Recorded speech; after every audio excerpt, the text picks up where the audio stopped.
Baker says officers were nearby and responded so quickly they subdued and arrested the shooter in the room where it happened. Charlotte police identify the gunman as a former UNCC student, 22-year-old Tristan Andrew Terrell. Charges still pending, motive not clear. The names of the 2 people killed and the 4 wounded not released yet. Some congressional Democrats calling for the resignation of Attorney General William Barr after the Washington Post reported that Special Counsel Robert Mueller had concerns about Barr's initial summary of the Special Counsel report and wrote Barr about them. But the Post also reports that Mueller told the Attorney General that nothing in his summary was inaccurate or misleading. House Judiciary Committee Chair Congressman Jerry Nadler demanding a copy of the Mueller letter by the morning. All of this just hours ahead of Barr's testimony to the Senate Judiciary Committee. But at the White House, compromise. After a 90-minute meeting in the Oval Office involving congressional Democrats, Senate Minority Leader Chuck Schumer said he's optimistic about a deal on infrastructure spending. It was a very constructive meeting. It's clear that both the White House and all of us want to get something done on infrastructure in a big and bold way. And there was goodwill in this meeting, and that was different than some of the other meetings that we've had. Both sides settling on a budget for the massive spending project, $2 trillion. Another meeting involving the president and congressional Democratic leaders set to take place in 3 weeks. Fox's John Decker at the White House. Wall Street mixed on Tuesday, the Dow gaining 38 points, NASDAQ down 66, the S&P 500 closing about 3 points higher. This is Fox News.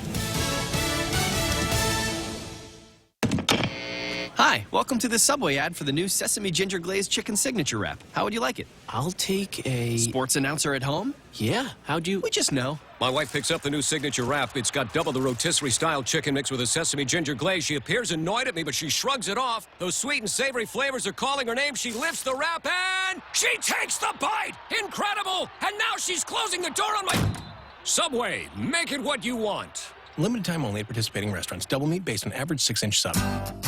We have some really great home loan programs, but did you know we have great business loans too? Every day we're working with companies to purchase equipment, to buy or build properties, or make tenant improvements. We offer letters of credit, working capital, and term loans, and we make all of our credit decisions here.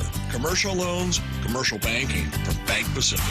Bank Pacific, where others put branches, we place roots. Equal housing lender, member FDIC. Viva Bank Pacific. Violence flaring in Venezuela as opposition leader Juan Guaido calls for an uprising to oust the country's disputed president. We had dueling national addresses by both the U.S.-backed opposition leader Juan Guaido and Nicolas Maduro. First, Maduro came out claiming victory, saying his supporters defeated what he called, quote, a small group of plotters, and saying he still has control of his military bases. Juan Guaido then said this. We now know for sure that the claim that the regime has control of the armed forces is false. We know that Maduro does not have the support nor the respect of the armed forces. Guaido said the fight will continue, but earlier he said supporters were in the final phase of ousting Maduro, and that clearly is not the case. Fox's Trace Gallagher. Earlier, Secretary of State Mike Pompeo reported that Maduro nearly fled the country but was convinced by the Russian government to stay. Both Maduro and the Kremlin deny that. Prosecutors say the 19-year-old man charged with opening fire in a Southern California synagogue over the weekend bought the semi-automatic rifle he used legally. San Diego County's assistant district attorney said Tuesday that John Ernest could face life in prison without parole or possibly the death penalty if he's convicted of murder with a special circumstance of a hate crime. Up to 15 years in prison is possible for former Minneapolis police officer Mohammed Noor, convicted Tuesday on murder and manslaughter charges in last summer's shooting death of an unarmed woman in Minneapolis who approached his patrol car after calling 911 to report a possible assault. Netflix announcing it's joining with the production company that made the film Crazy Rich Asians to make a movie about last July's rescue of a dozen boys trapped in that cave in northern Thailand for more than 2 weeks. The boys, you'll recall, found by 2 British divers and brought out by an international dive team that included Thai Navy SEALs in a complicated mission last July. I'm Jack Callahan. This is Fox News. It's important to have claims process that works for you. At Guahan Insurance Services, we make things simple and convenient. Same door you walk in to purchase your insurance is the same door you open to file your claim. We can't pretend that the car insurance claims process is fun, but we can promise a hassle-free and speedy recovery without any runarounds. For your home, auto, and business insurance, visit us at the Camacho Landmark Center on Marine Corps Drive in Tamuning. Don't forget to like us on Facebook or give us a call at 475-1162 or text 929-SAVE. That's 929-7283. Family Finance has been serving the people of Guam since 1959, and they'll continue to be there for you in the years to come. Whether you're looking to get a personal loan for that summer vacation or paying off those long overdue bills, Family Finance has got you covered. Apply for a personal loan from $1,000 up to $3,600 by calling Family Finance in Agutya at 475-4545, Upper Tumon at 647-5626, or in Dededo, 633-4473. Family Finance, serving the people of Guam since 1959. Welcome to Tall Tales with Bob Klitzkie, the only show on talk radio where common sense is a lot more common. Phone lines are now open at 888-TALK. That's 888-8255. And now, The Point proudly brings you Tall Tales with Senator Bob Klitzkie.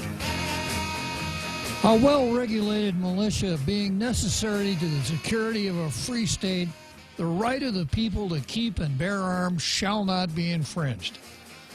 Every day at the beginning of the program, I read the Second Amendment, and I usually have a little homily or sermon that comes along the lines of that we have to pay attention to the Bill of Rights, and it's kind of our responsibility to support them all. Certainly the Second Amendment, the right to keep and bear arms, is an important member of the Bill of Rights, as are all of the others. And I've made the point before that support of one of the Bill of Rights is, in a sense, a token support of them all.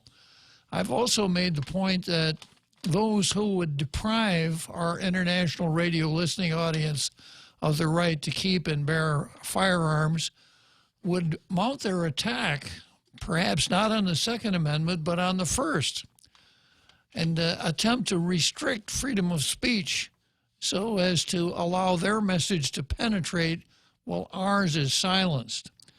I often take pieces that I find in a website called Bearing Arms by a gentleman named Tom Knighton and read those into the record at the beginning of the program. Today, that's exactly what I'm going to do. And I have to perhaps be a little self-laudatory here and suggest that Tom Knighton must be a regular member of our international radio listening audience, because he says kind of the same thing that I've been saying ever since there's been a Tall Tales. Well, maybe I can't pat myself on the back too much. You know, as I mentioned when we started talking about the silly question about what the United States should do to improve liberty for the people of Guam, I said that's like trying to improve humility. And I had to mention at that time that I'm very proud of my humility. So perhaps my humility in this case would suggest that rather than Tom Knighton listening to Tall Tales and, in a sense, picking up some of the ideas that he heard here and putting them in his column, maybe it's a case of great minds reaching the same conclusions. Maybe I'll go with that. It's a little bit more modest, right, Real Joe Cruz? Yes, sir. Yeah, and I know how much you appreciate modesty, correct? I do, sir. Being exposed to it every day. Yes, sir.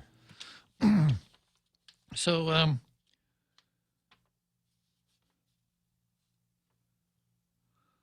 this starts on talking about the little battle within the National Rifle Association, and I'll just pick up there. Turmoil within the NRA isn't the threat to the Second Amendment anti-gunners think it is. Not at all.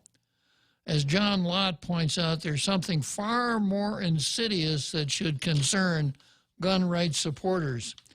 The announcement Saturday that Oliver North is stepping down as president of the National Rifle Association, following news that the New York Attorney General is investigating the group's tax-exempt status, has sparked overwrought media speculation that the NRA is in danger of shutting down. It's not. Try as they might, those on the left cannot wish the Second Amendment out of existence. But if they can silence the NRA, they will deprive the amendment and every American of an important defender of our freedom. The NRA has faced numerous challenges in recent years. Former New York City Mayor Michael Bloomberg gives hundreds of millions of dollars each year to fund his gun control organizations, fund research that supports gun control, and support political campaigns of candidates hostile to allowing individuals to defend themselves. The past year, Bloomberg spent $110 million just on Democrat campaigns for the U.S. House of Representatives. He devoted similar amounts to state-level races. The state of New York, where NRA is incorporated, has been particularly hostile to the nonprofit organization. State Attorney General Letitia James is investigating the NRA's nonprofit status. Her office sent letters to the NRA and affiliated entities Friday to preserve relevant records for that investigation. This action by James is reminiscent of how the Obama administration used the Internal Revenue Service to deny tax-exempt status to those it disagreed with politically and tilt the 2012 election towards Democrats. Knighton goes on to say, recently I gave a talk to my son's high school government class. Speaking with the teacher beforehand, I mentioned that I'd have to touch on the Bill of Rights as a whole because I consider them all connected. See? As Lott points out, an attack on the First Amendment is essential to undermine the Second Amendment. Right on, Mr. Lott. The NRA in and of itself isn't the sole defender of the Second Amendment. If the NRA were to disappear forever, members would flock to other gun rights groups such as Gun Owners of America or the Second Amendment Foundation and continue fighting. One of those would likely take the helm of gun rights defense in this country and little else would change. After all, the NRA's power is in its membership. I'm a member. Remember when I broke the news that after that kid David Hogg became such a media superstar that I ponied up $30 and joined the NRA myself. Okay, after all, the NRA's power is in its membership. If, on the other hand, you start attacking these groups and undermining their ability to defend the Second Amendment at all by violating the First Amendment protections that keep the advocacy groups afloat, it becomes impossible to mount any meaningful defense of the Second. That's what I've been saying. However, gun control advocates should be wary of this sort of thing. If a power such as this is used against one's opponents, you shouldn't be surprised when the opponents do it themselves. You can't put the genie back in the bottle after something like that. At stake right now isn't just the Second Amendment, but ultimately the Bill of Rights as a whole. What a piece of genius, real Joe Cruz. I guess Tom Knighton could have figured this out all by himself and written it out. I'll go along with that. It's my overpowering sense of humility requires it. Okay, so much for the Second Amendment. From there, we go to that part of the program that the real Joe Cruz refers to as Zemi Kutney.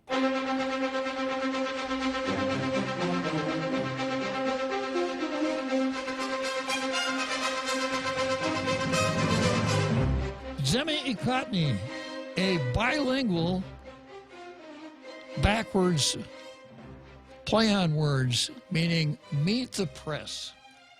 So here we are for Meet the Press today. I look at the editorials from the two daily newspapers, evaluate, eviscerate, examine, analyze, whatever, come up with one that is better than the other, and use my blue editor's pencil here to give that particular editorial the coveted blue star. And I'm just speculating here, but I suspect that careers in the editorial boardrooms have been made and broken based on the award of that blue star. So it's a very serious responsibility that I have in yielding that blue pencil and awarding that coveted blue star. I always appreciate such help as I can get from our international radio listening audience. If you want to chime in on and Meet the Press, remember, it's just AAA Talk, 888-8255. And, of course, I try to look at the Facebook comments out of the corner of my eye as I go through these things. And if something catches my eye, I might pull it right up and read it into the record. I've been keeping score, and up until today, the Guam Daily Post has won the coveted Blue Star 109 times. The Daily News 39 times. Of course, the Daily News operates from a position of a handicap. They keep running somebody else's editorials instead of their own. They keep running USA Today editorials, occasionally without attributing the editorial to the USA Today. And their former publisher, Lee Weber, really dropped the dime on them in a column that he now writes for the Post, saying that the P word, plagiarism, back in his time would have been a career-ending event. Not so at the Daily News. I have pointed out to the Daily News, and I know they're monitoring this radio program, I have pointed out that in the era of internet communications with abundance of various websites and email services peddling what they call news, the one thing that local newspapers can do that can't be done by these internet giants is to write editorials locally. So after laying that predicate for today's today's Meet the Press, I have the Daily News editorial. See if you could guess where it came from. Our View, remaining vigilant. Sri Lanka attacks show ISIS is not out yet. So disorienting was the Easter Sunday carnage strewn by coordinated suicide bombings on churches and hotels in Sri Lanka that investigators at first overestimated the death toll. Can you guess where this editorial came from, Real Joe Cruz? Are you sure that's not a local piece? Yeah, it didn't come from here, sir. Yeah, well, I go to the end of the editorial and I find the magic words, USA Today. So once again, the Daily News takes itself out of the contest. If we wanted to read an editorial from USA Today, we would probably go to, guess where? USA Today, yeah. So we're interested in edgy, topical, hard-hitting local editorials that give us something to sink our teeth into. This ain't it. Now, to compound the error, you'll remember the piece that the Daily News ran for their Sunday forum that posed this, I hate to call it a question, but that's what the Daily News called it. This was it. What should the United States do to improve liberty for the people of Guam? And you remember I spent a lot of time on a program on Monday pointing out what a dumb question that was, what poor usage of the language it was, that liberty is a concept. It's not fungible or even measurable. So it was a question that was really impossible to answer. And then the Daily News ran an answer to their own question that was so far off the mark. Anyhow, I could give them no cred whatsoever for what they put in the paper on Sunday. So that was a really flawed question. So every day when I read the Daily News editorial, I sometimes forget, I always check to see what the Sunday Forum is going to be. Because I'm interested in it. Once in a while, I even submit a piece to the Sunday Forum myself. So I checked today, and guess what the Sunday Forum question for next Sunday is going to be?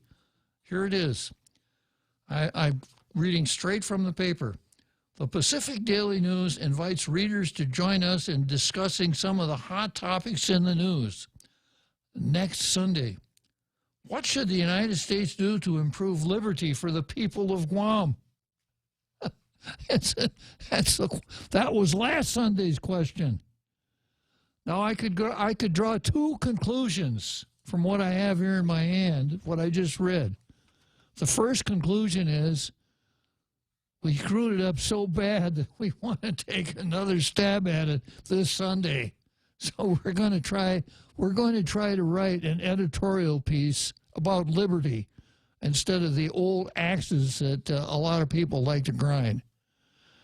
That's the first conclusion. The second conclusion is that they're so inept that they don't even realize that they forgot to change the Sunday Forum question in Wednesday's Daily News. And I don't know, I'd have to scratch my head for a little while to figure out which one was worser. Okay, so I got the Daily News, the USA Today editorial here. This kind of reminds me, I've got the USA Today editorial, and it's and I suppose people all over the United States are looking at USA Today to see what the editorial is in the Pacific Daily News, right? It kind of reminds me of something that somebody posted yesterday, just at the end of the day, when we went off on Chuck Norris for a moment. And here it is. Do you know what Chuck Norris's email address is? Here it is. Gmail@chucknorris.com. And that's kind of like people going to USA, people living in Kansas going to USA Today to see what the Daily News editorial is. So you're not going to get the Blue Star Today down there at the Daily News editorial boardroom.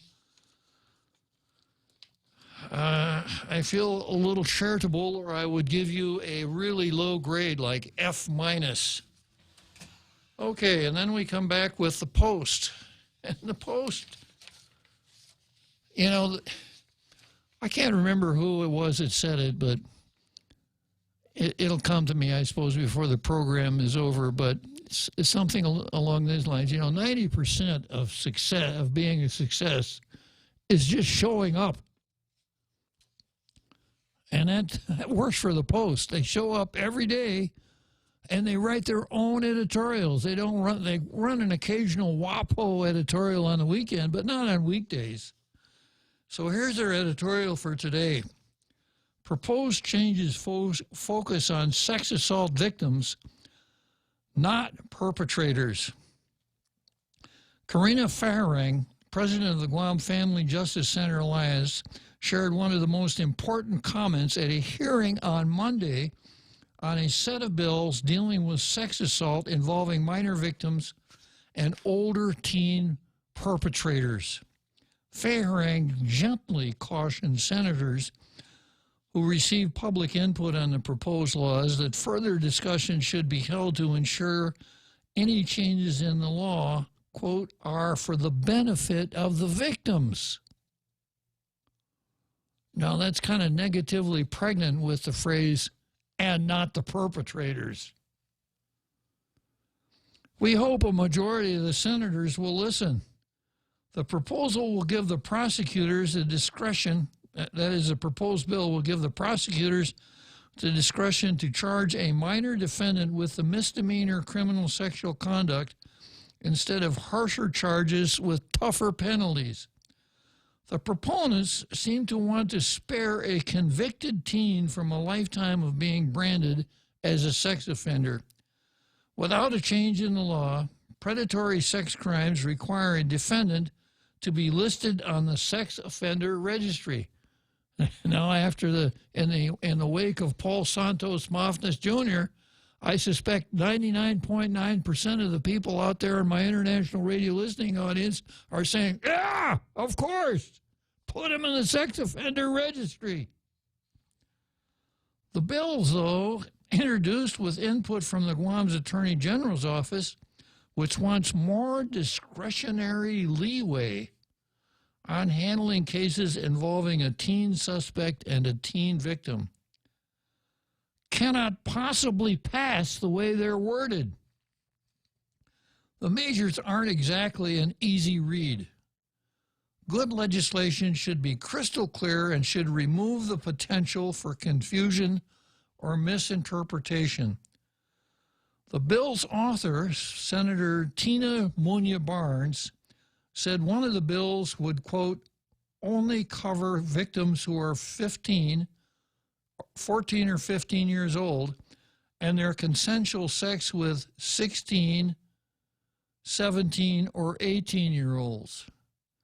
So just reading that sentence in isolation, the bill then downgrades the penalty for an 18-year-old having sex with a 14-year-old. Now, the word consensual is used here, and one of the interesting things in this area of the law is that we think that people under a certain age are incapable of consenting.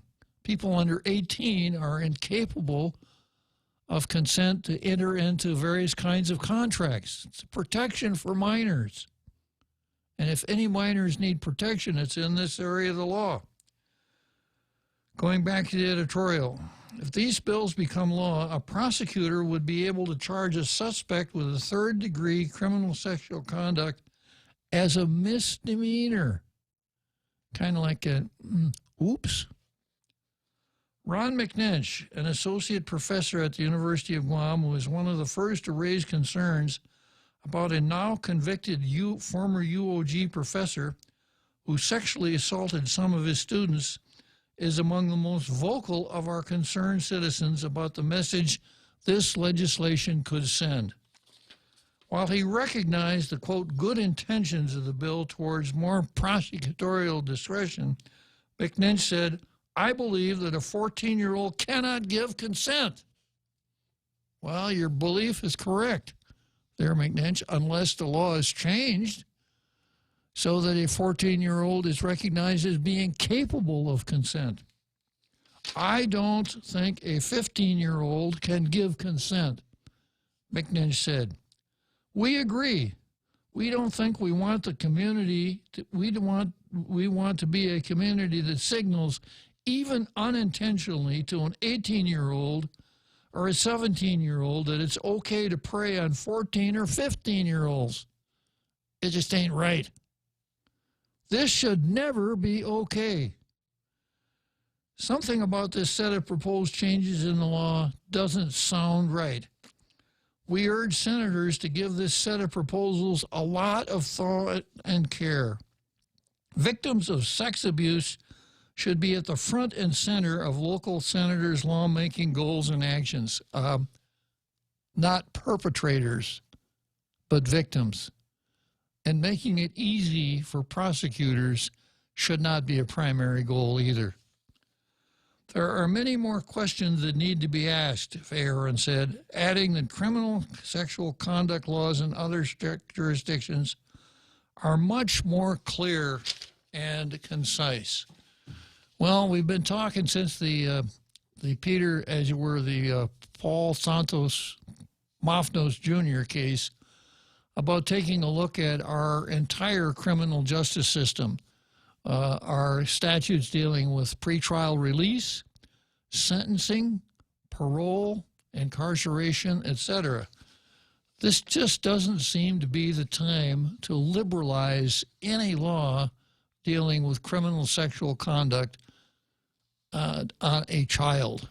So without further ado, Real Joe Cruz, we don't even need a drum roll today, because once again, the Daily News took themselves out of the game before the game even started.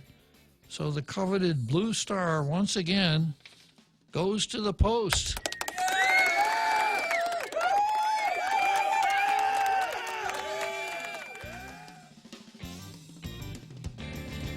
And it makes it 110 for the Post, 39 for the Daily News. Okay, so I hear the Real Joe Cruz playing my favorite song here, Dave Brubeck's Take 5. Short break, and I'll be right back with the card. In illness and in wellness, Calvo's Select Care is health care that is there for you. That's why over 80% of the Guam medical community places their trust and insures with us. We offer our members wellness and fitness programs for a healthier lifestyle and provide a comprehensive medical network on and off island to help members from unexpected illnesses. Contact Calvo's Select Care today for more information. GRMC's Neuroscience and Neurology Department treats a wide spectrum of disorders associated with the nervous system, spine, and brain. Some of the more common disorders include seizures, epilepsy, dementia, sleep disorders, migraine, and stroke, which is one of the leading causes of death on Guam. GRMC's neuroscience team is equipped with the latest technology and the finest neurological doctors. To make an appointment, contact GRMC Specialty Clinics at 645-5500. I'm Edward James Olmos, here to remind you that the second Saturday in May is the annual Letter Carrier Food Drive. The need for food assistance remains high in communities across America, but you can help. Simply leave a bag of non-perishable food near your mailbox on the second Saturday in May, and your letter carriers will do the rest. All food collected stays within your local community. So on the second Saturday in May, please join me and the National Association of Letter Carriers and stamp out hunger. We now return to Tall Tales with Bob Klitzkie, soaring over the confusion with his superpowers of truth. Call 888-TALK. That's 888-8255. Okay, so the card today, this is what I've got. I've got California versus cannabis, first item on the card, and I'm going to pretend that I am the editor of the Daily News, and I'm going to insert a piece from USA Today into that item on the card. So I guess I ought to take my blue pencil here and put it somewhere where I can't reach it. And then I've got Maria Titano and Joanne Brown versus Rory. This is, I guess, what we would call a heavyweight bout. I've got Noquette versus Torres, which has been on the card before, but we've got more. And maybe I should save this next one for the seventh inning stretch. I'll let you decide here, Real Joe Cruz. This is Jack Hattick versus Lou Leon Guerrero. Oh, that one sounds good. Yeah, there has been a Jack Hattick sighting. Okay. Yeah. And then I've got Berdallo, that's Miguel Berdallo, versus Ill Intent. I've got Tina Rose Munia Barnes versus the Guam Visitors Bureau. I've got Bavacqua and Zinn versus the church. MSN versus Christians, and Cops versus Black Lives Matter. Some of these have been on the card for quite a while, and I just haven't gotten down to them. So we'll see how far we get today. So starting out with California versus cannabis, I dealt with an article that appeared in the New York Times of all places, right? That super conservative right-wing tract called the New York Times. And the title of it was Getting Worse, Not Better. Illegal pot market booming in California despite legislation. And the gravamen of the story was that legalizing marijuana didn't turn out to be the success story that many in California were led to believe that it would amount to. There was a companion piece kind of added to the atmosphere of the story called Dead Skunk Stench from Marijuana Farms Outrages Californians. So this morning when Ray Gibson was talking about our new Cannabis Industry Act, and once again I have to compliment Clint Rigel on his marketing strategy. Clint didn't say, what I want to do is legalize this drug that you could use to get high. What Clint Rigel did was market it as a new industry for Guam that would help us make lots of money for our island, pay more taxes, etc. So Ray was talking about that. He said, there are probably a lot of opportunities out here for entrepreneurs to get in on this at the beginning here and make some money out of it. And my idea was if I wanted to be an entrepreneur, I think what I would do would be to, let's see.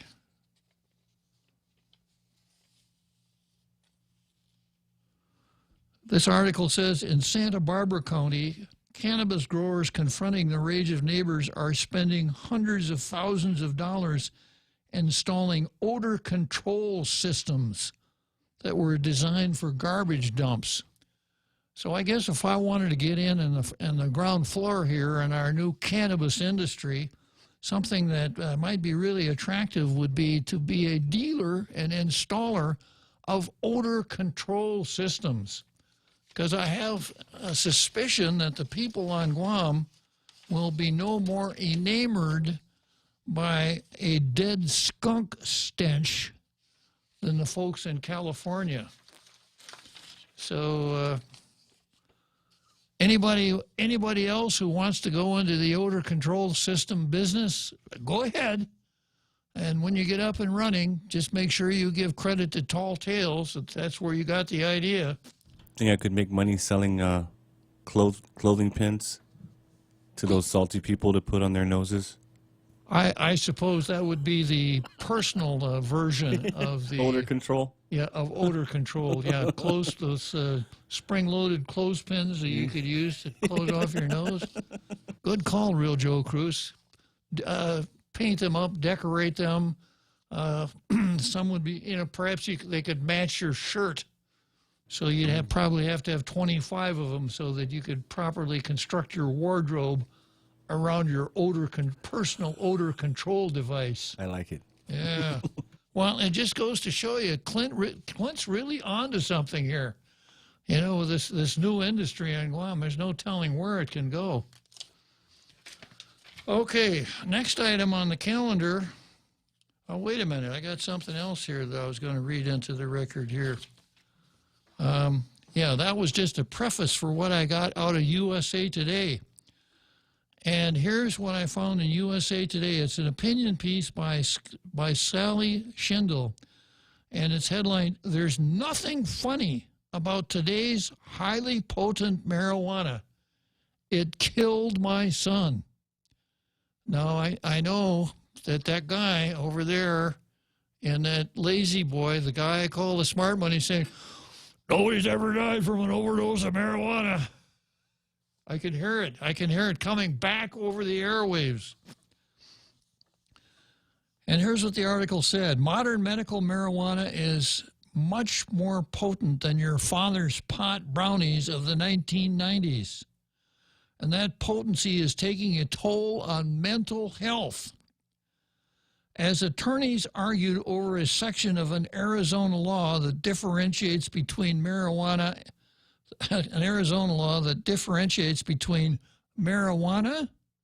and cannabis. Marijuana and cannabis. I think the differentiation is that if you're for it, you have to call it cannabis. But if you're against it, well, then it's marijuana. Right, Real Joe Cruz? Yes, sir. Yeah. Okay. Now, Arizona State Supreme Court justices joked about baking pot brownies in their kitchens. Supreme Court justices apparently on the bench of their own Supreme Court. And it taken me back to what I said yesterday about the marijuana cheerleaders, you know, giving a sort of glamorous air to this this newfound ability to partake of a mind-altering drug and making sure that they get on the right side of the coolness and the being cool part of the whole marijuana revolution. The article says they clearly do not understand how the marijuana industry has irresponsibly manipulated pot into dangerously high levels of potency. My son could explain it to them, or he could if he were still with us. Quote, "I want to die," he wrote before hanging himself at age 31. "My soul is already dead. Marijuana killed my soul and ruined my brain." Andy had been the class clown. He made parties come alive. He helped friends through tough times and served with the Army's 82nd Airborne Division in Iraq. Then he became addicted to pot, using a medical marijuana card that enabled him to buy enough pot for up to 10 joints a day. That would keep anyone baked all day. He was hospitalized in 5 mental hospitals and did 2 stints of court-ordered mental health treatment. He told me that to live, he needed to quit marijuana. He just couldn't do it. The marijuana industry doesn't like to acknowledge people like my son, dismissing his case as an aberration, which I suspect some of my international radio listening audience, as they shake their collective heads, are doing right now. An anomaly. Uh-huh. A rare, very rare anomaly. Mm-hmm. But the article goes on to say, but my son is not alone, and new research shows the toll marijuana takes. The peer-reviewed medical journal, The Lancet, last month published a study that found people who use high-potency marijuana daily are 5 times more likely to develop psychosis than those who never partake. The researchers compared data for more than 2,100 people in multiple countries. They defined high potency as at least 10% tetrahydrocannabinol, the psychoactive ingredient in pot. 10% isn't all that high. Arizona's medical dispensaries tout cannabis products, the subject of the recent Supreme Court hearings, you know, where the justices were showing their coolness and making jokes about brownies, with THC up to 90%. 90%. It's probably pretty good advertising for the places that sell it. And modern weed usually contains THC levels of 18 to 30%, more than double the levels that were common in buds from the 1980s. The researchers concluded that up to half of the first episode psychosis cases could be prevented if high-potency marijuana were not available. Marijuana use is on the rise among U.S. workers, a study from Quest Diagnostics found, increasing by 16% through 2014. This is what the Arizona High Court justices missed when they joked about making marijuana brownies. The low-potency marijuana of their formative years is a relic of history. Profit-seeking companies have pushed THC levels higher and higher. They have done this primarily by extracting THC from the leafy plant and flowers to create new high-potency products they call shatter, wax, or hash. Increased potency means highs necessary to keep customers coming back for more. They are addicted, just like my son was, and many, like my son, develop psychotic disorders. A happy-go-lucky personality is sucked into a black hole of despair. A life is lost. Maybe it's easy for the marijuana industry to dismiss my son's suicide, but it didn't ignore the Lancet study, which notes that, quote, our findings are consistent with previous epidemiological and experimental evidence suggesting that the use of cannabis with a high concentration of THC has more harmful effects on mental health than does use of weaker forms. Today's marijuana has as much similarity to the pot brownies of the 1970s as a smartphone does to a Texas Instruments calculator. Today's marijuana is incredibly potent, powerful enough to destroy lives. It's not something to laugh about. USA Today. All right, so next item on the card is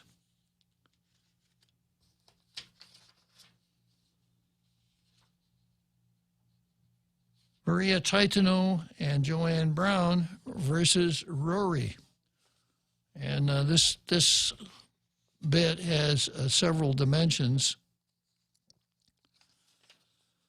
Why doesn't anybody trust, this is from KUAM on April 30, yesterday or last night, and it starts out with a question. Why doesn't anybody trust port manager Rory Respicio? That was the question asked today at the Port Authority of Guam board meeting. Board members Tony Chargaloff and Maria Titano raised a point about Respicio, saying he doesn't run things through the agency's legal counsel and then asked for board approval. Titano has been asked to resign by Governor Lilian Guerrero. However, she refused to step down. Can we give Maria a round of applause there, Real Joe Cruz?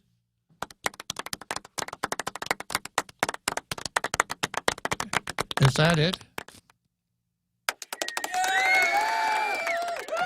All right. That's better. Yeah. At one point, board chair Frank Santos asked board members why they don't trust Respicio.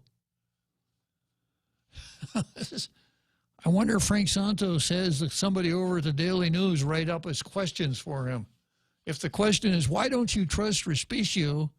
The answer is yes. At one point, as you were, Santos said board members always ask questions and give Respicio a hard time. Just because they're board members, they think they can do that, I guess. Santos said board members should trust and support Respicio. Well, you remember the rocky start he got off to after his first meeting with the board. One board member asked him to resign on the spot because Rory had taken it upon himself in absence of even knowledge on the part of the board to approach Champ Calvo to start settlement negotiations to settle the what's it called? The Y2K? Yeah, the Y2K dispute, the YTK dispute. And board members were not happy about that at all. And Rory said, well, you know, I just chatted with him a little bit, see if he'd be interested. But then the email traffic between Rory and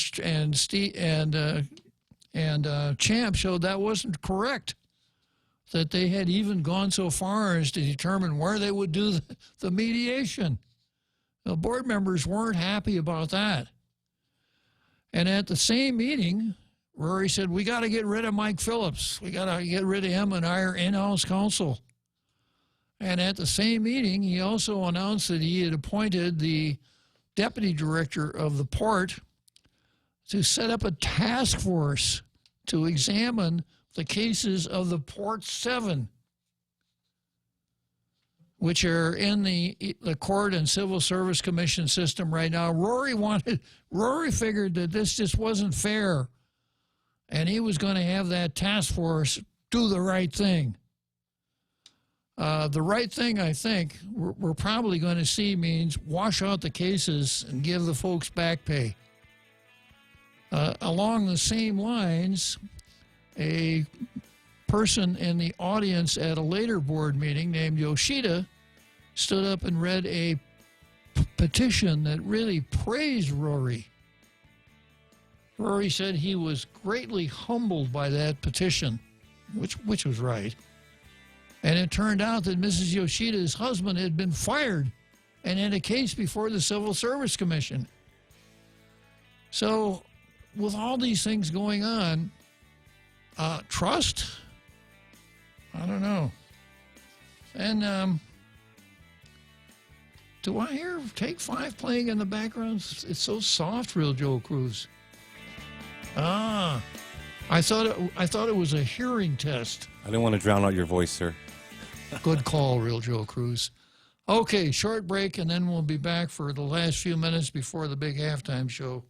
Experience the Take Care difference. Take Care members can count on accessing a high-quality, credentialed network of on-island providers, including the convenient one-stop FHP Health Center and Urgent Care, access to an extensive off-island network of providers, and the island's largest offering of free fitness classes and health education programs. You can count on Take Care to deliver comprehensive, accredited insurance coverage and quality health care when and where you need it. Take Care. Our island, your health plan. Learn more at takecareasia.com. Here at APL, our core values give the company its heart and soul. Whether it's connecting your business with our global network through our newly enhanced service or investing our efforts into giving back to the community, APL is committed to serving you. We humbly honor the opportunity to find innovative solutions for you and your business. To learn more about our enhanced service, call 588-4651 or visit www.apl.com/Guam for more details.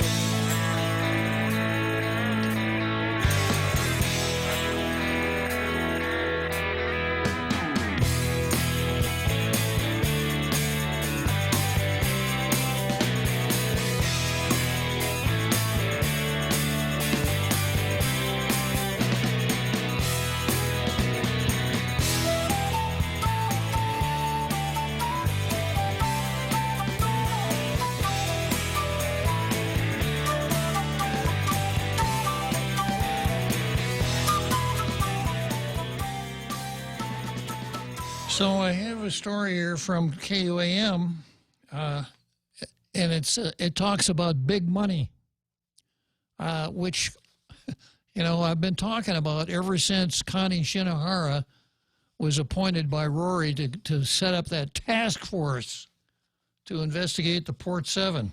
$600,000. That's how much reinstated Port Authority of Guam Comptroller Jojo Guevara could be getting in back wages, according to Port General Manager Rory Respicio.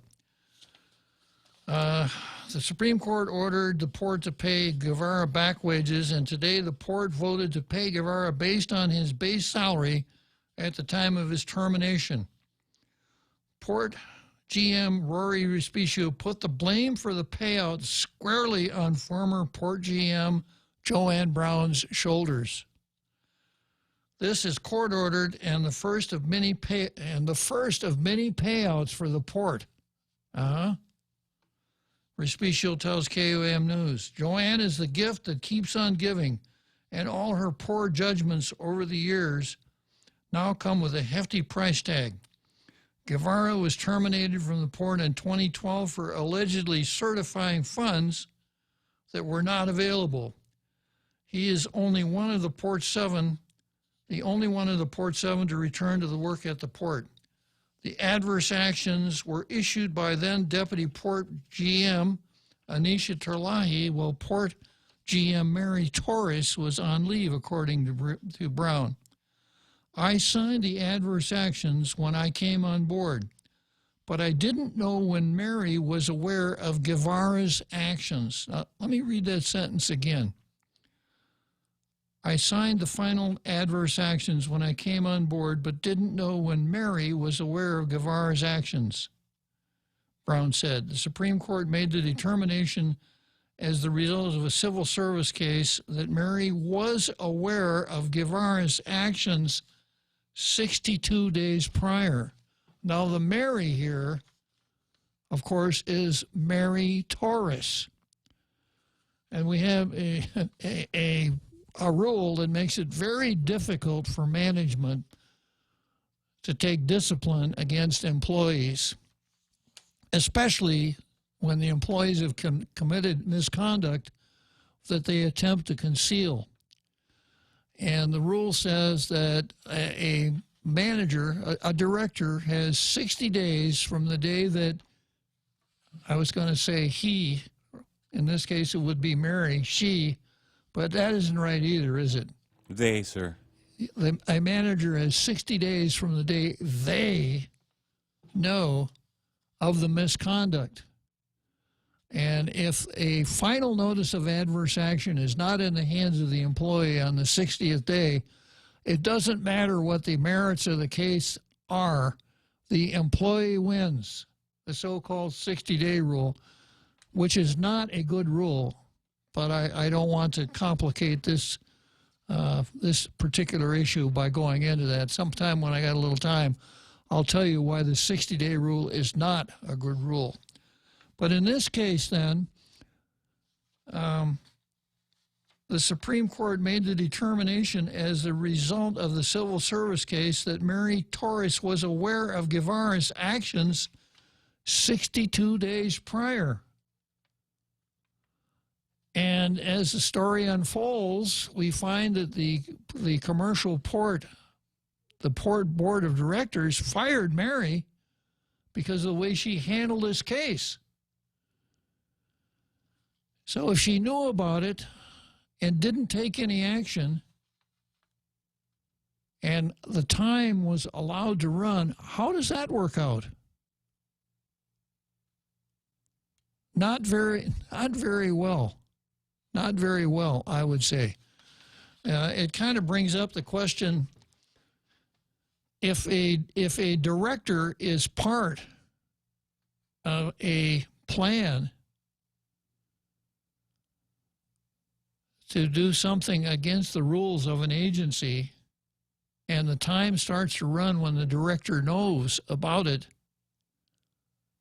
then how can the agency win?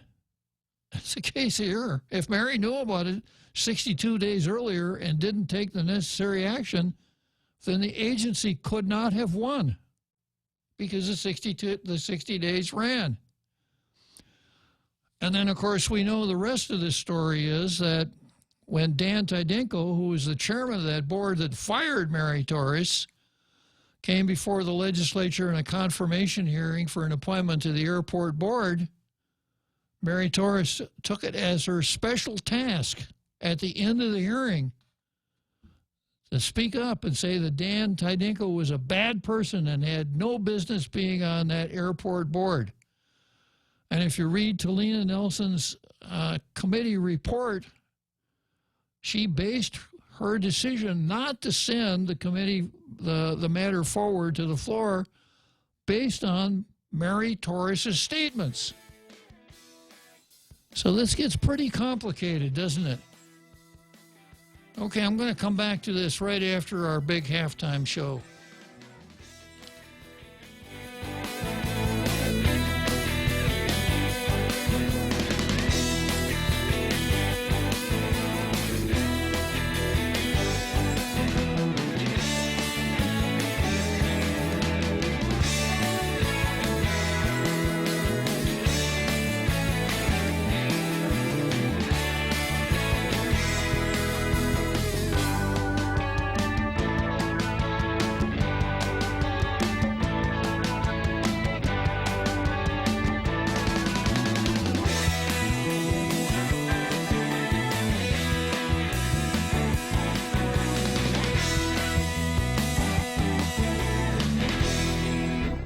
The Point is KUSG, Hagåtña, Guam, 93.3 FM and 104.3 HD3.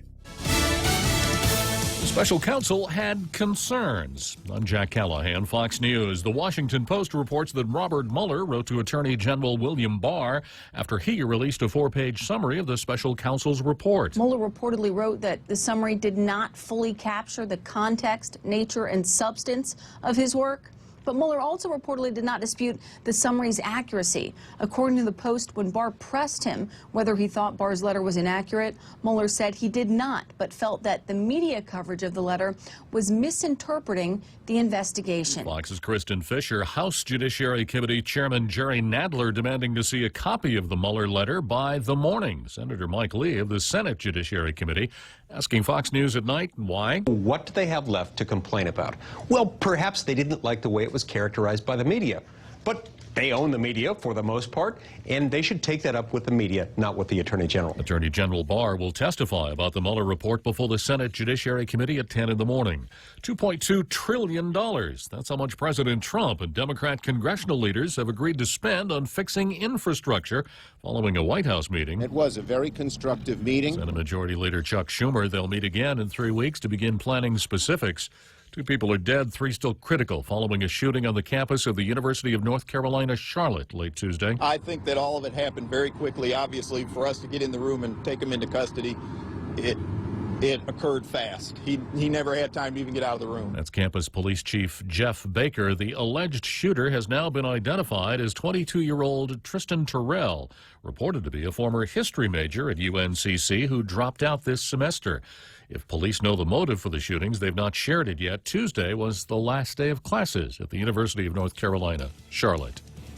This is Fox News. Business travel just got easier. Take your data plan with you for only $10 a day to all 17 Data2Go destinations.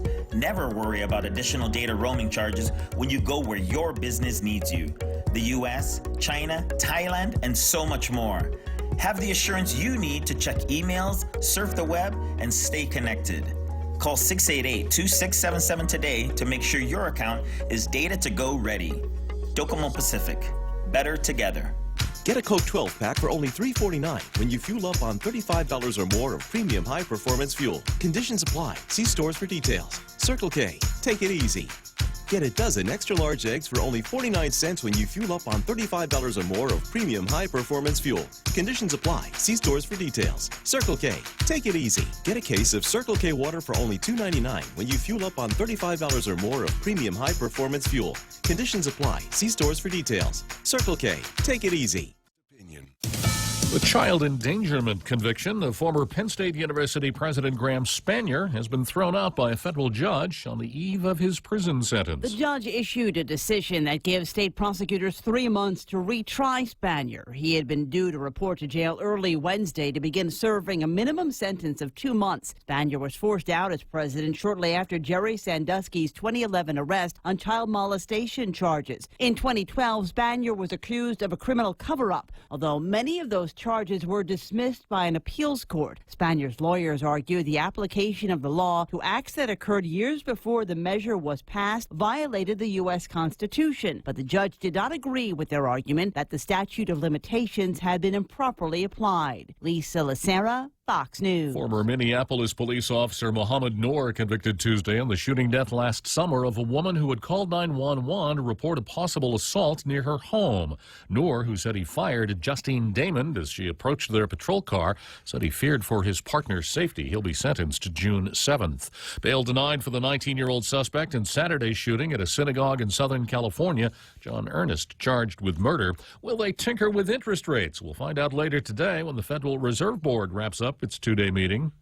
The uneventful gathering will be different from the 2 meetings earlier this year where the central bank pivoted. Back in December, the Fed raised rates and penciled in more increases this year. However, at the January and March gatherings, they had shelved plans for any changes. When their meeting ends this afternoon, the Fed is expected to keep interest rates steady with solid growth and muted price measures supporting their holding pattern. The prospect of continued low rates is keeping borrowing costs low for both households and companies and is helping drive record highs on Wall Wall Street. Hillary Barsky, Fox News. Asian stocks closing Wednesday mixed. Dow futures are nearly 100 points higher. I'm Jack Callahan. This is Fox News. Ready to buy real estate on Guam? Congratulations! But what now? There are so many questions, so many things to do. Where do you start? The best place to start is to call Century 21 Commonwealth Realty, Guam's biggest name in real estate. They aren't the best because they're the biggest. They're the biggest because they're the best. Trust the name. Find out why. Call Century 21 Commonwealth Realty today. 888-2121. Trust the best. Let's go for a drive. Let's take a stroll. Let's gallivant. Let's go cruising. We all have different ways to describe how we get up and go in our cars. But whatever you may call it, you can do more of it when you save 6% off your fuel purchases at any Shell station when you use your eligible Bank of Guam Visa and MasterCard credit cards. So stop by any Guam or CNMI Shell station and start saving today. Visit bankofguam.com for more information. Terms and conditions apply. Bank of Guam, the People's Bank. Member FDIC.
So because Mary Torres knew about the alleged misconduct of Jojo Guevara 62 days before he was actually terminated, Guevara gets his job back and he gets back pay.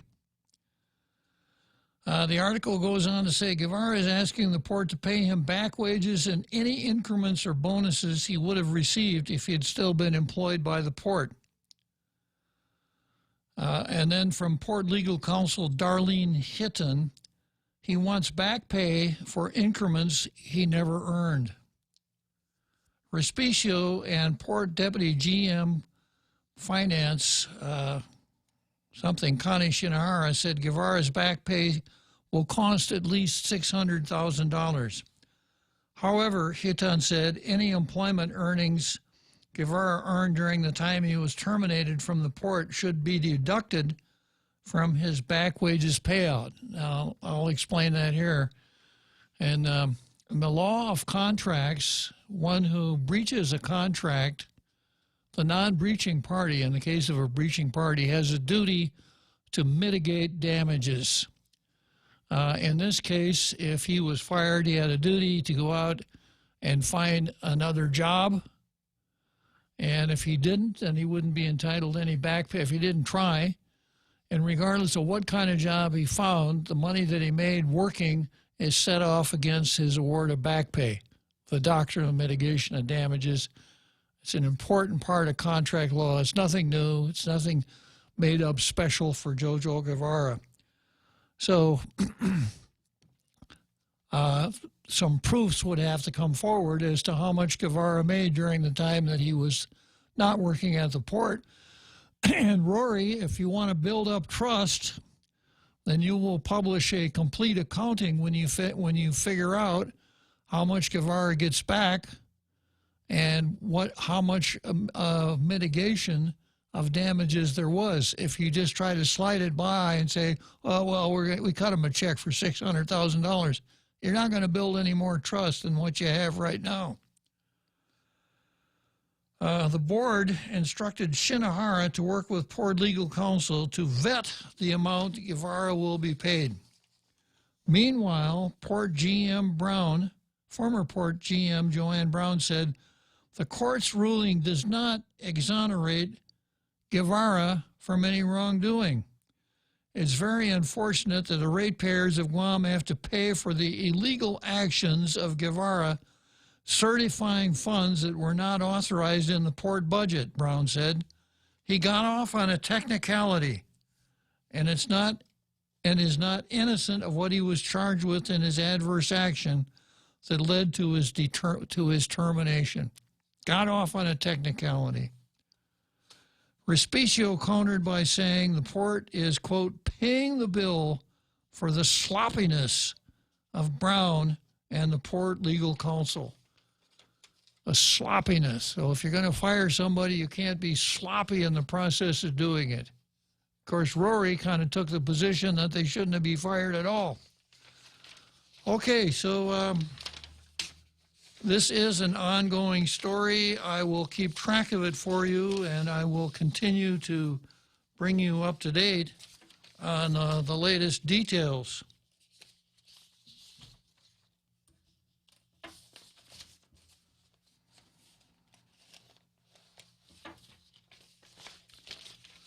And the next item on the calendar here is Noquette versus Torres. And this comes from a KOAM radio story.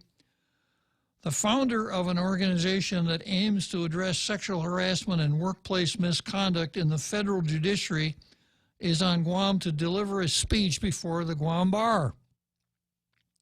The irony, there's an ethics investigation ongoing into a Supreme Court justice allegedly involving similar issues. You know, saying in politics, timing is everything. And the article goes on to talk about the keynote speaker at the event, someone named Diva Shaw, who founded an organization called Law Clerks for Accountability to address sexual harassment and workplace misconduct committed by judges in the federal judiciary. We asked Shaw how the media can respect the confidentiality of the ethics process and at the same time report what we know. The answer, for a lot of young men and women within the judiciary who have considered reporting these instances, if they don't feel like there's an adequate response from within the judiciary, we have heard of other women who are interested in speaking to the press, and that will become a whole separate issue, she said.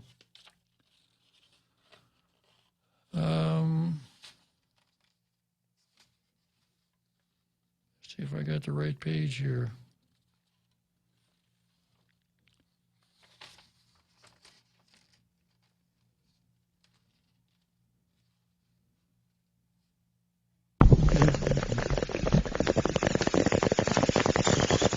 And then the article goes on to say that these associations should take care to see how they can be a part of knowing how to sort out the code of conduct or policy, etc. And then I've got this. Chuk State Supreme Court Justice Camilo Noquette confirmed what many in the court's legal community already knew. Chuk Supreme Court Chief Justice Camilo Noquette, and I've reported on this before. KUM, are you aware that there's an investigation being conducted into an ethics complaint or not against Judge Torres? The question is Judge Torres. I think they mean Justice Torres. Noquette, yes, I'm aware of that, and I've heard from other sources that there's an investigation going on. KOAM, are you aware of an incident in the CNMI at a Pacific Judicial Council event where a woman alleged that she was sexually harassed? Are you aware of that incident? Noquette, yes, I'm aware of it, but I cannot conclude if it is or not until an investigation is made. Chief Justice Noquette. While the local judiciary could not provide any information or confirm because issues like these are supposed to be kept confidential, Shaw said judicial organizations like the Pacific Judicial Council should have rules in place to ensure the safety of attendings at federally funded events. So that's the latest in Noquette versus Torres. Justice Robert Torres of the Guam Supreme Court. Again, this is an ongoing story. There isn't much news, much information available because these matters are supposed to be kept confidential until there's a determination of probable cause and an official complaint is filed. Chief Justice Noquette apparently has a different approach to how to deal with these matters. So once again, I will keep you informed as to what's going on in that particular case. And then the rediscovery of a certain Jack Hattick, who used to play first base for the Tall Tales Tigers. CLTC wants rated infrastructure funds returned. That's a story in the Daily News. The CLTC has asked the administration to return the money that was rated from the Land Trust Infrastructure Fund a couple years ago, according to Land Trust Administrative Director Jack Hattick. He's with the Commission Cubs now, isn't he? Say again? He's with the Commission Cubs. He is now suiting up with the Commission Cubs, and I guess it's part of his contract that he can't play in our games anymore. Bummer. Yeah, he used to be a real regular, you know. As of Tuesday afternoon, the Department of Administration was preparing a response to the Commission's letter, which requests that the funds be restored, said Governor's spokesman, as your spokeswoman. They refer to them as spokeswoman. Yeah. Janella Carrera. Former Governor Eddie Calvo's administration in fiscal 2017 transferred most of the money out of the control of the Chamorro Land Trust Survey and Infrastructure Fund and used it for other government expenses. The special fund was created by lawmakers in 2015 to pay for the extension of power and water infrastructure into land trust property. The fund, which gets its money from commercial lease of land trust property and the sale of fractional government land, also pays to survey land trust property in order to reduce the backlog of those waiting for leases. CLTC property does not have in place the water infrastructure necessary to support a decent standard of living or support productive agricultural activities, the law creating the special fund states. And kind of more of the same. The special fund had accumulated $354,348 as of 2017. But the Calvo administration transferred $321,263.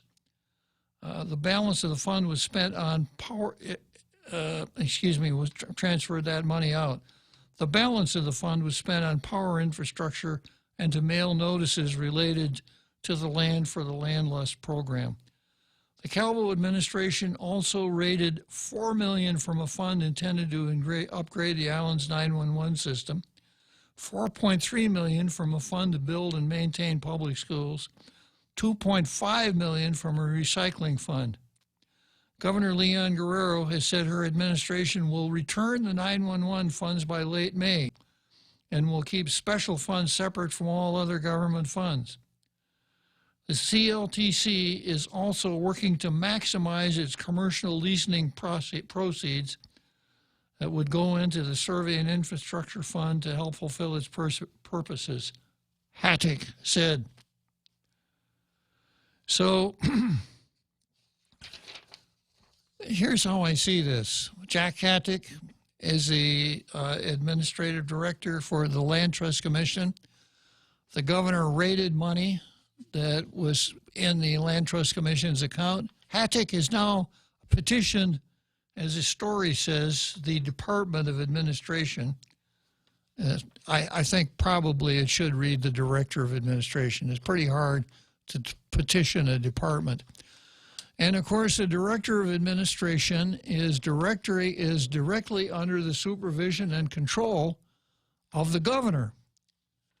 So one would expect that the Director of Administration will get guidance from the governor of Guam as to whether or not that money would be put back in the control of the Land Trust Commission.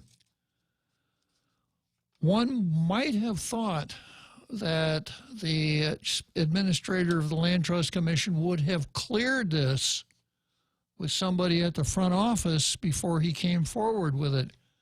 Having watched what happened to an innovative director named Ray Topaznia when he had what I thought was an excellent idea to take the housing units down on Tumon Bay that house 54 people, sell that property or lease it and use the proceeds to build housing for thousands of people. Seemed to me like a really good idea. But the governor jerked that rug out from Ray Topaznia, leaving him scrambling to maintain an upright position. So apparently Jack didn't see that happening. And apparently Jack went forward to the Director of Administration, perhaps not realizing that, in a sense, he's putting the governor in a rough position. It's no secret that the government is not floating in cash. This is the latest of any year where last year's tax refunds have started to come out. So either Jack is unaware of that, or he figured, well, you know, maybe this is going to be a sacrifice bunt. Maybe I'll get thrown out at first, but I'll advance the runner to second base anyhow. So once again, it's going to be one of those things that we're going to follow along. And, of course, we've always been interested in Jack Hattick because he used to play for the Tall Tale Tigers.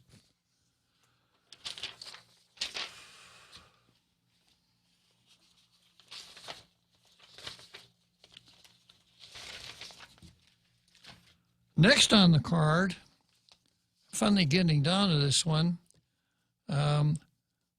more from the Consolidated Commission on Utilities and their illegal raises, their illegal executive session, etc.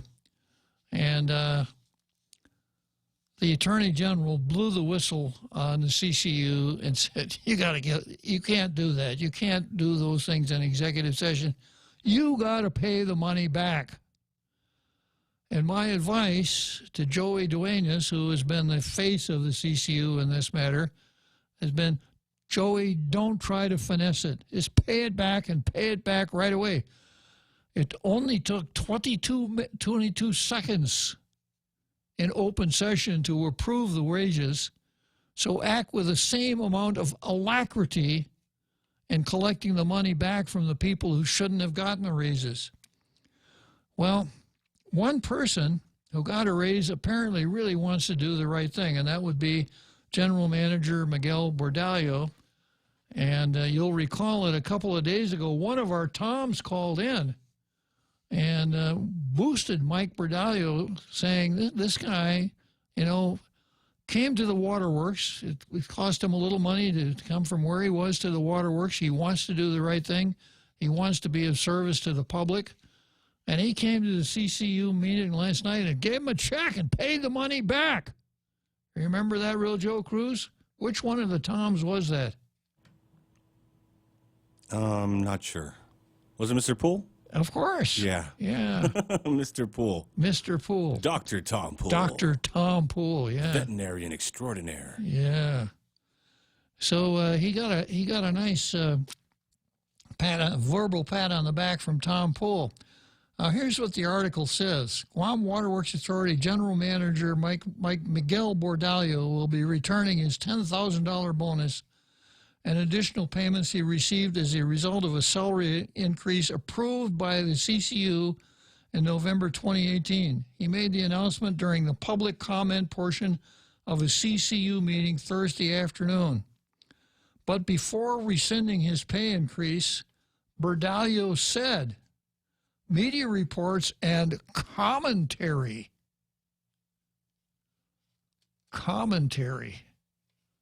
Now, that could have been tall tales regarding the salary adjustments, quote, don't reflect the CCU's true intent in advancing the utilities.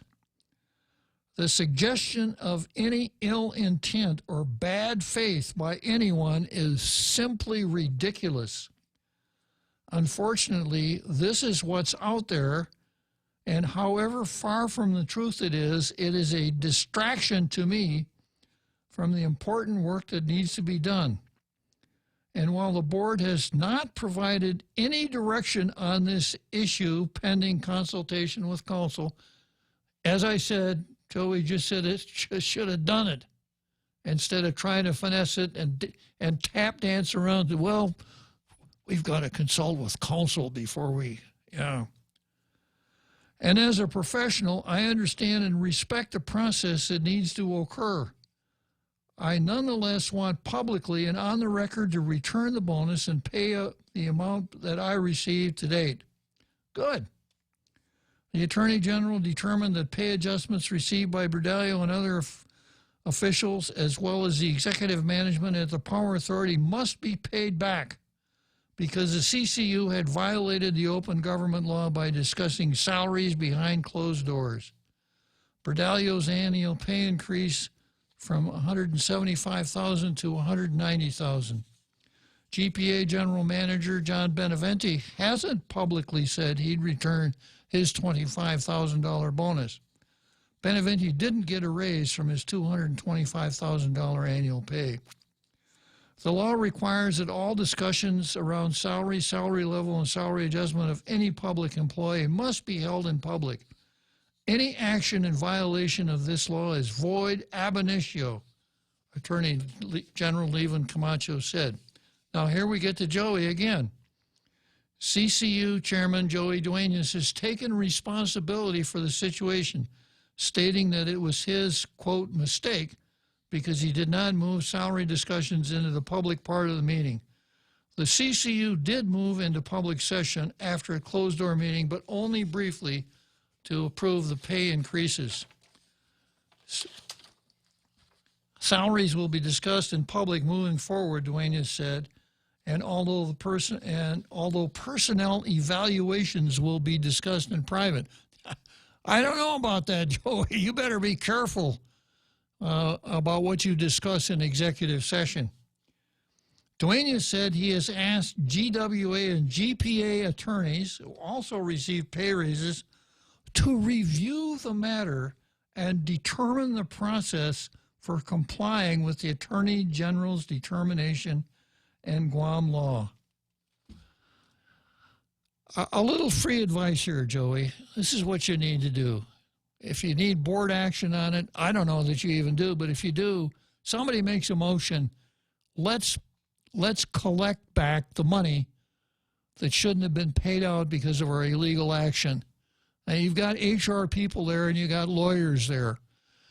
So as you collect the money back, there's some bookkeeping that needs to be done. Obviously, the deductions for retirement, taxes, insurance, etc.,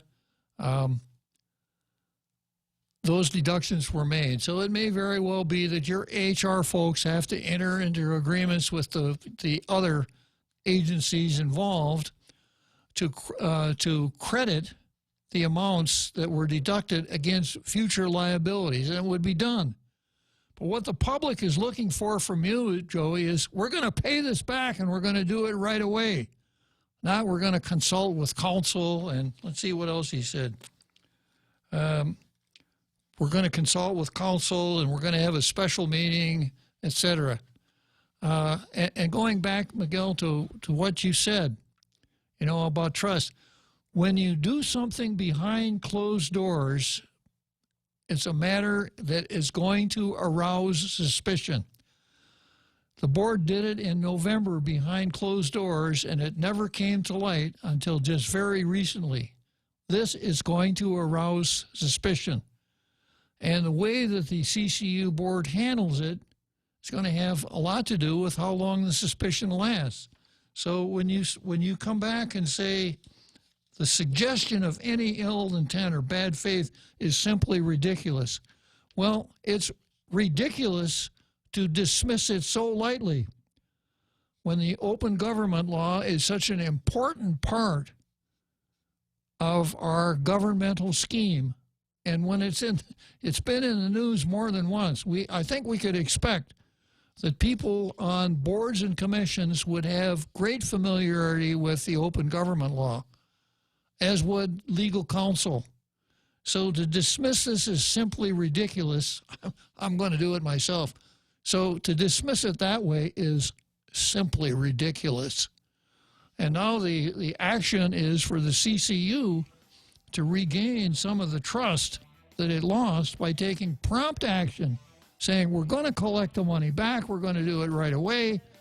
Council and our HR people are going to work out the details instead of continuing to dance around with it and try to finesse it. I hear take 5 again, right? So I guess I should have held off with Jack Haddock. I could have done that right after the 7th inning stretch. Okay, so we got the 7th inning stretch coming up. Everyone who's listening to this in the privacy of your own home, feel free to stand up and stretch as much as you want. If you're out in public, I guess it would depend on where you are as to whether or not you can stand up and stretch. I'm going to.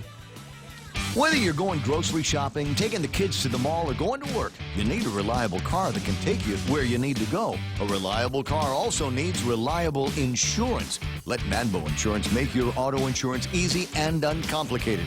With Nanbo, you can also save big when you bundle up and insure your car, home, motorcycle, or business. Enjoy great savings up to 50%. Visit nanbo.com or call 477-9754 for more details. I'm Edward James Olmos, here to remind you that the second Saturday in May is the annual Letter Carrier Food Drive.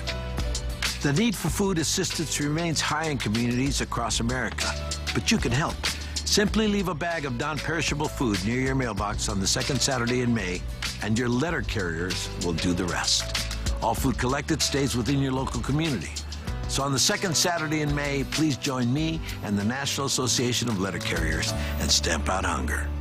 The article discussed superpowers in the workplace. It claimed we all have superpowers, but I was drawing a blank when it came to identifying mine. Could I be the only one without them? I'm Jerry Robertson. At 7:20 a.m. on The Ray Gibson Show, we're going to show you how to identify yours. You can find daily transcripts of The Extra Point at GuamTraining.com. Tune in every weekday morning at 7:20 for The Extra Point with Jerry Roberts. Brought to you by Guahan Insurance Services and First Hawaiian Bank on 93.3 The Point.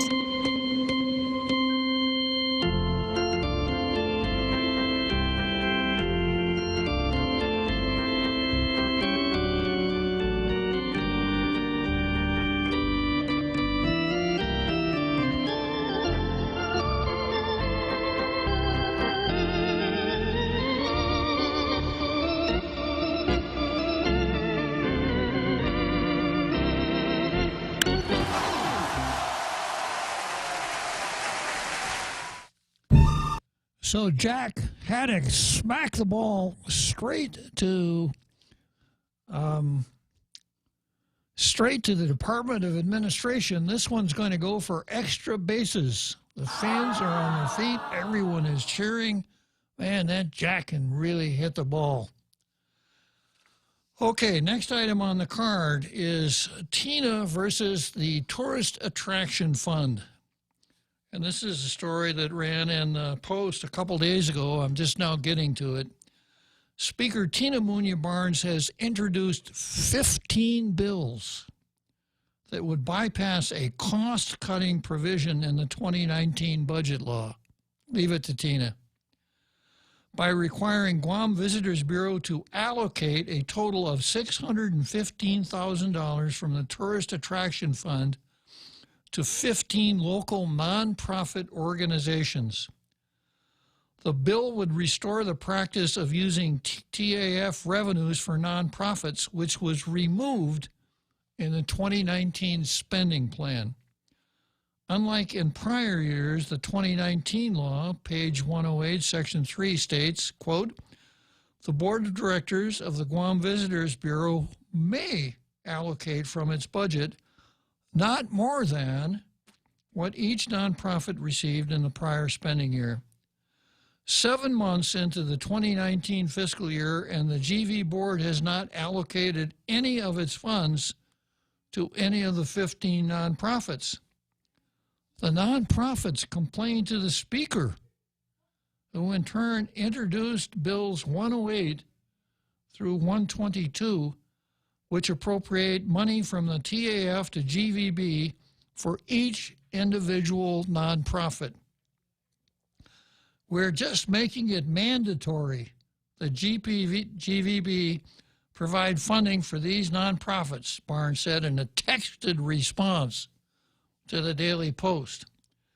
The allocation amounts range from $25,000 for the operations of TASI, Traditions About Seafaring Islands, to $150,000 for the Harau Academy and its Chamorro language immersion preschool program, which I just read in the paper has a deal with the Department of Education. Interesting. Among the other nonprofits receiving funding are Duk Duk Goose, Inc., which produces children's television programs in Chamorro. GUMA, Guam Unique Merchandise and Art, which provides business training and incubator support for local artists and cultural producers. Amot Tautautano Farm, which aims to protect and preserve Guam's native and medicinal plants and perpetuating the Chamorro tradition of healing. Historically, Barnes wrote, we have always made that investment to develop our cultural resources. These nonprofits have a track record of success using this money and paying it forward tenfold. TAF is the government's largest special fund. It brings in more than $40 million annually from the 11% hotel occupancy tax imposed on island hotels, etc. The legislature appropriated around $840,000 from the TAF for nonprofit operations in 2018. Acting GVB President Bobby Alvarez said in an email response to the Post. Before fiscal 2019, this money was appropriated by the legislature, Alvarez wrote. However, this year, the legislature did not appropriate any TF money. The legislature said GVB may allocate money from its own budget instead. Alvarez said lawmakers in the 34th legislature agreed nonprofits should not depend on the TAF to fund their operations on an annual basis. Under the current budget law, the only way nonprofits would get the money is applying for GVB's grant program, which can approve up to $10,000 in grants. Okay, so there we are. So there you have it. You have the Tourist Attraction Fund, which rakes in 11% of all of the money. There's an 11% tax on hotel rentals, and it amounts to $40 million a year. And last year, the legislature decided we're not going to be giving money away to these nonprofits. They can apply to GVB for grants, and they should, we shouldn't have a situation where these organizations depend on only government grants. Now, there's a vocabulary word that I want to introduce right now that I think will help in the development of understanding of what may very well be going on. Here's the word, sinecure, S-I-N-E-C-U-R-E, sinecure, a position requiring little or no work but giving the holder status or financial benefit. as an example, political sinecures for supporters of politicians. So did the 34th Guam legislature come up with the idea that maybe the money that had been going to these nonprofits were really just sinecures? It would seem to me that if these nonprofits are worthy, then they ought to make presentations to the Visitors Bureau, probably the board of the Visitors Bureau, and make a case that the money that they want from the Tourist Attraction Fund is actually benefiting tourism on our island, and that they're not just sinecure. The money is just not funding sinecures.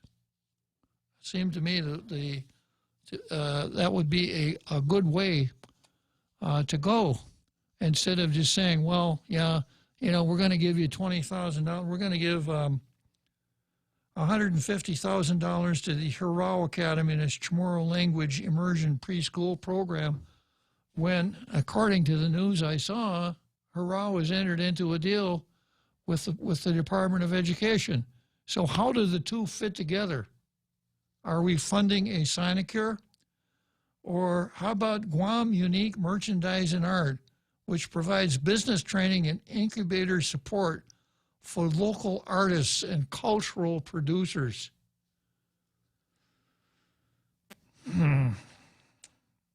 So I wonder what the Guam Hotel and Restaurant Association's position on this is going to be. I would hope that someone from GRA goes down and testifies against it. Because if we're going to give government money away,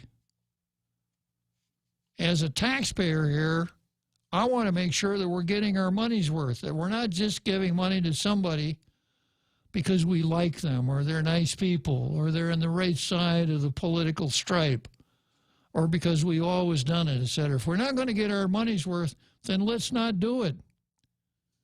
So I think the key word in government finance begins with M, Mosquito. So call me Mosquito, but that's what I would like to see happen. I don't want to see any one of these bills pass. And if these organizations are meritorious, then fine. They could put their proofs on before the Guam Visitors Bureau Board of Directors, and whatever happens, so long as the Visitors Bureau doesn't do it in executive session, like the CCU, maybe it's tolerable, maybe not. Okay, next item on, boy, we're moving right along here. Next item on the calendar is Bavacqua and Zinn versus the church. And this concentrates on an article written, or a column written by Michael Bavacqua. Michael Bavacqua is a weekly column in the Daily News. It doesn't come from USA Today. A weekly column in the Daily News. I would hold that Michael Bavacqua is perhaps the Westpac distributor for an independent Guam.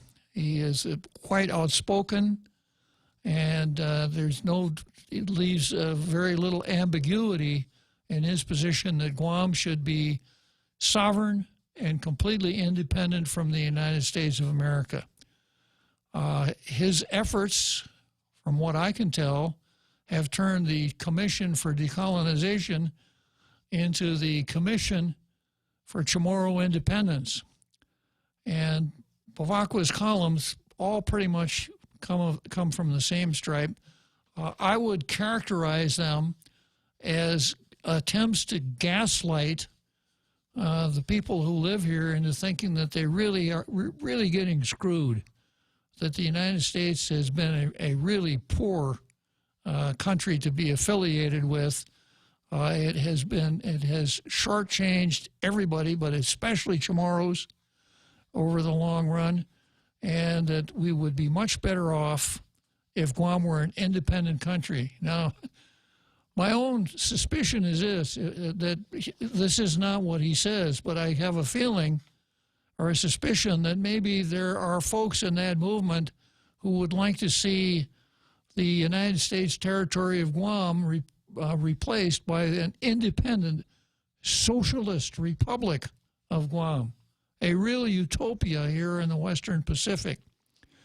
Now, as part of some of the things that I read in Bavacqua's column is the gaslighting to convince us that the things that we thought we knew really weren't true after all. And this is a pretty good example here.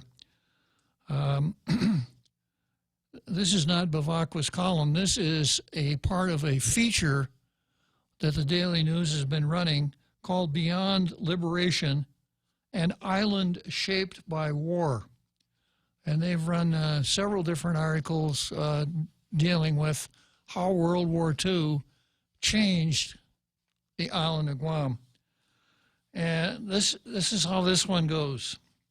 Father Duenas, Father Sus Baza Duenas, is considered a local war hero, but there isn't much celebration or honor for him, local historian Michael Lujan Bavacqua said. So here we are with the gaslighting on Father Duenas. Now, I have to stop and quibble here right at the beginning. The article identifies Michael Bavacqua as a local historian. Historians are people who write history. They research and they write history, and they oftentimes interpret past events. But I'm going to come back to this. I got a phone call here from Francis. Good afternoon, Francis. How you doing there, Uncle Bob? Hey, pretty good, Francis. Yourself?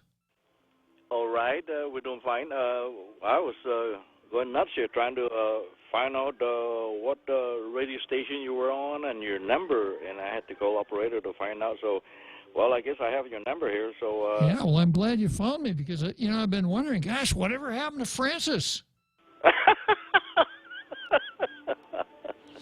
Anyway, it's nice to hear you back in the air, and we're looking forward to some of the boys were wondering, what happened to you, and we didn't know what station and what number, but I got your number now. Yeah, I've been here since Liberation Day, Francis. What days are you on? Monday through Friday, 4 till 6. Okay, 6 p.m. All right. Well, wish you well, and we'll be listening, and we're getting all this information that you're laying out on us, especially the judge's case there. We're listening to what really is going on with that case. Okay. And those two and that's moral interest with the money. I hope that with the money transferred out, we're looking forward to that information. So we'll be listening, and I'll let you. I'm sorry for the interruption. Let you get back to your routine there, and we'll be listening. And now we have your number and days of operation and stuff. So we're tuning in to your talk show.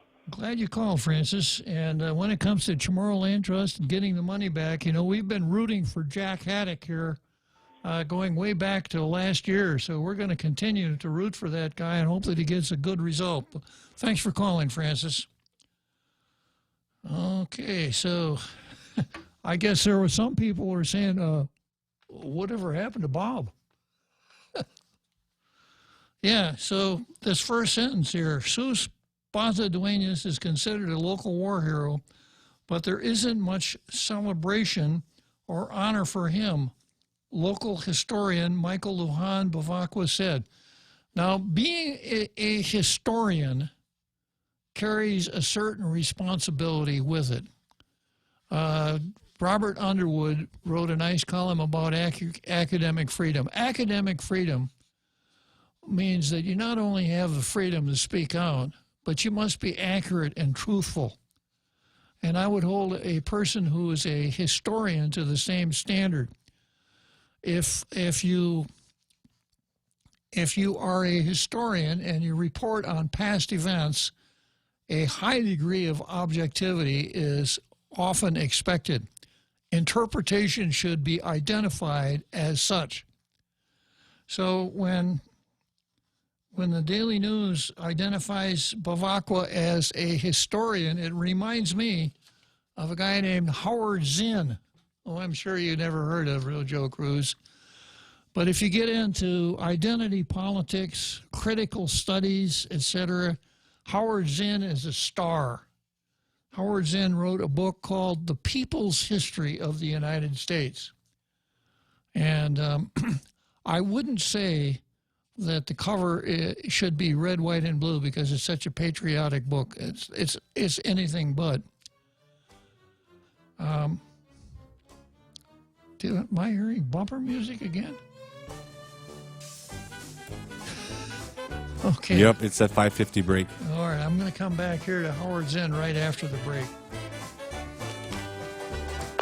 Hey, it's Mom. Somebody forgot to thaw the chicken, so meet us at Chili's for 2 for $25. Oh, and congratulate your sister for making the basketball team. She's thrilled. Love you. See you at Chili's. Enjoy 2 full meal combos for $25. An appetizer, 2 mouth-watering entrees like our crispy chicken breast, smoked barbecue quarter leg, or smoked jalapeno cheddar sausage. Served with corn on the cob and french fries. 2 bold combos for $25. A full-on meal deal available nightly for a limited time. Together, we Chili's.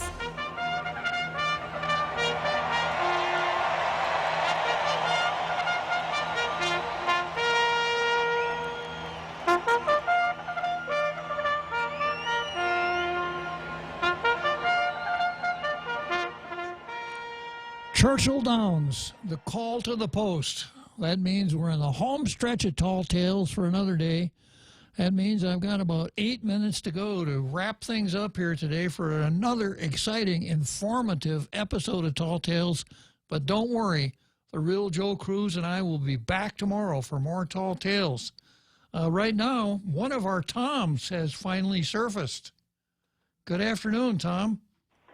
Good afternoon, sir. Let me close off your show with something for everybody to think about. All right. That Vietnamese doctor is the one that should be honored by the people of Guam. I don't know if you caught it on the post today. I did. Okay. Just so the people that are listening that don't know the history, is that he came here as a refugee from Vietnam as a 12-year-old. Now he's a very professional doctor. And he should be, because he came back to Guam after going to college in the mainland for the purpose of serving the people of Guam who had treated him so nicely when he was a 12-year-old refugee. So I wish everybody would just think about him for a while and thank him for his coming back to Guam to serve us. Okay, Bob? That's a very kind thought, Tom. I'm really glad you brought that to our attention. I did see that story in the paper, and I do remember Operation New Life. I remember at one time I had the reason to go down to Camp Asin and wander around down there when there were thousands of Vietnamese refugees put up on the island. So that's quite an accomplishment for him to survive all that, to get a really good education, and then to come back and share his talents with us here in Guam. A good story, Tom. Thank you.